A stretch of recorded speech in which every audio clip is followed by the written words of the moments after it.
In 2022, the Ukrainian army conducted 49 artillery and drone-launched attacks on the facilities of the Zaporozhye nuclear power plant, ZNPP. The strikes targeted nuclear reactors, new and spent nuclear fuel storage facilities, and other critical infrastructure. Following these attacks, the station was left without an external power supply 5 times, which posed a real threat of a man-made disaster. The shelling of the plant by the Ukrainian armed forces was initially of little concern to the international community, as specialists from Cambridge University concluded that the risk of radiation contamination was minimal. However, our specialists' forecast of the development of radiation, which was later confirmed by the relevant European organizations, showed that the release of radioactive substances in the event of an accident would affect virtually the whole of Europe. Only after that, as well as after IAEA experts were stationed at the plant, the shelling almost ceased. To date, however, the attacks on the industrial site and the satellite town of Energodar, where the plant's staff live, have continued. The Security Service of Ukraine carries out sabotage and terrorist activities, including against officials and ZNPP employees. I would like to point out that the shelling of critical infrastructure could have irreversible consequences comparable to those of the Chernobyl and Fukushima Daiichi nuclear power plants. In 1986, one day after the accident at the Chernobyl nuclear power plant, Sweden's radiation monitoring equipment, located more than 1,000 kilometers away, detected a 10-fold increase in background radiation levels. As a result of the Chernobyl disaster, more than 20,000 square kilometers of territory in 17 European countries were contaminated with radioactive materials. I would like to draw your attention to the fact that one of the priorities of the AFU's invasion of the Kursk region was to seize the Kursk nuclear power plant. The Russian Defense Ministry has obtained a report from the State Emergency Service of Ukraine, which was taken into account in the planning of the operation. According to this report, only the Russian Federation will be exposed to radioactive contamination in the event of an accident. Quote, "The Kursk nuclear power plant is subject to southerly winds that carry emissions north of the territory of the Russian Federation in the first and next 12 hours. In Ukraine, there will be no change in background gamma radiation levels," unquote. However, it is more likely that things could have turned out in a very different way. Given the various factors involved, a major accident would spread radioactive materials over a large part of Europe, as happened at the Chernobyl plant. Ukraine's attempts at nuclear blackmail raise more serious concerns.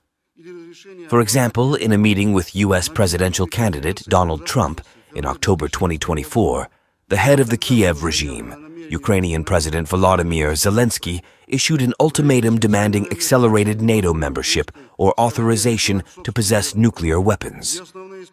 At the Munich Security Conference in February 2022, he had already announced his intention to restore Ukraine's nuclear status. The special military operation prevented the Ukrainian side from pursuing its own nuclear program. The key performers are the Kharkov Institute of Physics and Technology, the scientists of which participated in the USSR nuclear program, and the Institute for Nuclear Research of the National Academy of Sciences of Ukraine in Kyiv. Since 2021, there has been a significant increase in funding for these institutions and a 20-fold increase in total procurement. Kyiv's efforts to implement its nuclear program are also reflected in this surge in public spending. Despite the current lack of technical capability to develop nuclear weapons, the existing capabilities allow Kyiv to produce a so-called dirty bomb. Spent nuclear fuel, industrial and radioactive calibration sources can be used to make such devices. The report by the Secretary of the National Security and Defense Council of Ukraine to Prime Minister Denis Shmyhal, presented in this slide, is of particular concern. It reports the loss of 68 ionizing radiation sources, including highly active ones, located at the Institute of Metrology in Lipsy, in the Kharkov region. The report states that the loss of control over the ionizing radiation sources is classified as a radiation accident.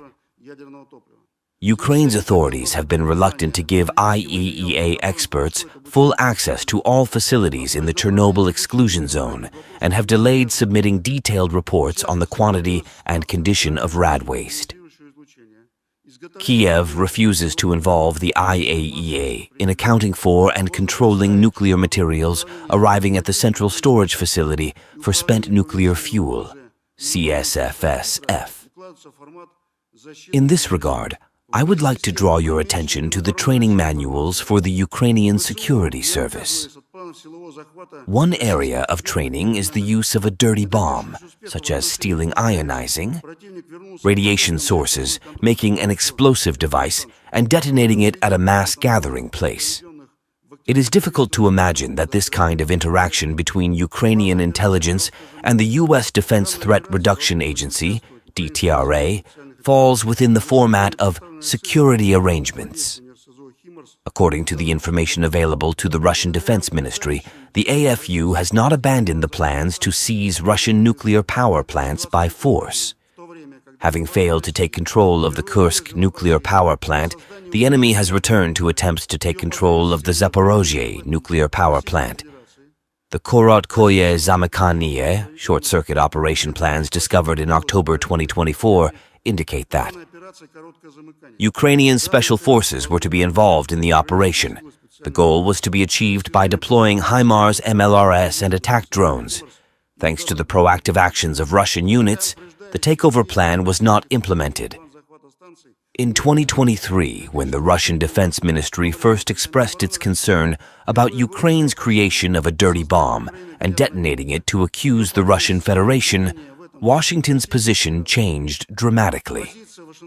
At the initiative of the United States, a resolution condemning the use of radiological weapons was introduced and adopted by the UN General Assembly.